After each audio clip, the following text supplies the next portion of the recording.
Here is a question. Read it carefully and think about the answer. Let us solve it step by step. Let us first understand the key concept here. Oxidation of alcohols using chromium-based oxidizing agents. Cro3H2SO4, also known as Jones reagent when dissolved in acetone or simply chromic acid, is a strong oxidizing agent used for oxidizing alcohols.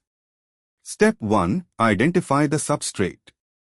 A secondary alcohol, 2 degrees O, has the hydroxyl group attached to a carbon bearing to other carbon substituents, RCH, or R. Step 2. Determine the oxidation product. Primary alcohols, 1 degree O, are oxidized to aldehydes and then further to carboxylic acids by strong oxidants. Secondary alcohols, 2 degrees O, are oxidized to ketones because the carbon bearing the O has 2 carbon groups after removal of 2 hydrogens, one from O and one from the carbon. AC is equal to O double bond forms between 2 carbon groups, yielding a ketone. Step 3. Why other options fail?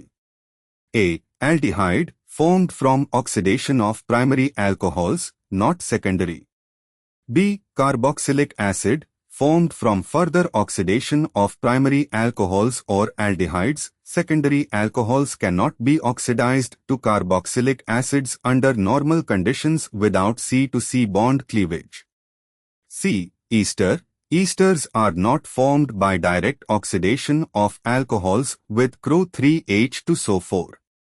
Step 4. Conclusion.